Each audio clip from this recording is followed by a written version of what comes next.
আমাদের ভালো লাগাতে সকলকে অনেক অনেক অনেক স্বাগত জানিয়ে আমার আজকের গল্প আরম্ভ করছি। আজকের গল্প স্পর্শ। গল্পটি তাহলে শুরু করি। না, এভাবে আর হচ্ছে না।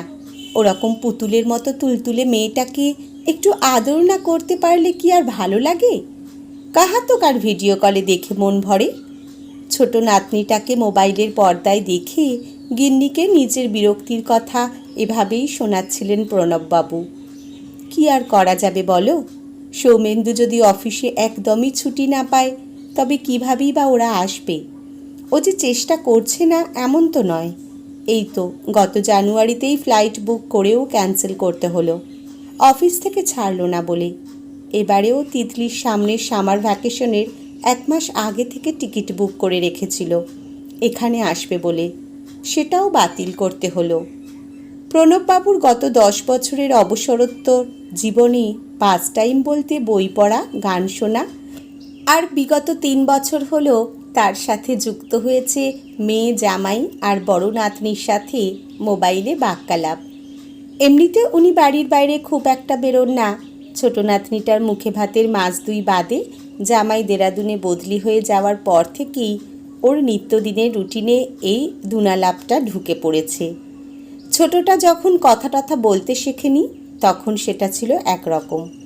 এখন ওর মুখে যখন আধো আধো বুলি শুনতে পান ভিডিও কলে, তখন প্রণববাবুর কাছে তা সম্পূর্ণই ভিন্ন। সেই অনুভূতি এক অন্য মাত্রার। সেই মুহূর্তগুলো যে কতখানি মূল্যবান ওর কাছে তা ভাষায় প্রকাশ করা সত্যিই দুঃসাধ্য। বস্তুত তখন যেন উনি এক অন্য জগতের মানুষ হয়ে যান। নিজেকে কিছুতেই আর ঠিক ধরে রাখতে পারেন না। পারলে মোবাইলেই বার কয়েক চুম্বন করে বসেন। একদিন তনিকাকে শিলাদেবী যখন ওর বাবার এই সব আবেগতাড়িত আচরণের কথা বলছিলেন, তখন মেয়েও ওর অসহায়তার কথা মাকে না জানিয়ে পারল না। আমারও তো মা যেতে ইচ্ছে করে।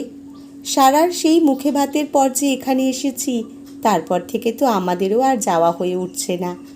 বাবার অবস্থাটা বুঝতে পারছি, কিন্তু আমিও তো কিছু করে উঠতে পারছি না।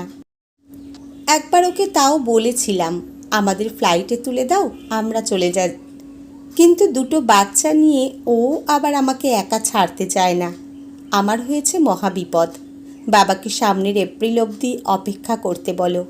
মেয়ের নতুন সেশন শুরু হওয়ার আগে আগেই আশা করি ও অফিসে ছুটিটাও ম্যানেজ করতে পারবে। তোর বাবার পক্ষে তো এখন একদিন মানে হলো 1 বছর। সারাকে দেখলেই কেমন যেন পাগলের মতো হয়ে যায়। তোকে বলে আমি বোঝাতে পারবো না। বারবার ওকে যেন হাত দিয়ে ছুঁতে চায়। তা এইভাবেই কাটছে প্রণববাবুর। দুধের স্বাদ যতটা সম্ভব ঘোলে মেটানোরই চেষ্টা করেন, কিন্তু তা সত্ত্বেও উনি অবশ্য বিজ্ঞানের এই অবদানটার কাছে কৃতজ্ঞতা স্বীকার না করে পারেন না। কি বলো, সশরীরে না গিয়ে তাও তো বাচ্চাটাকে দেখতে পাচ্ছি, কথা শুনছি, এটাই বা কম কিসের? একদিন গিন্নিকে এই কথাগুলোই বলছিলেন।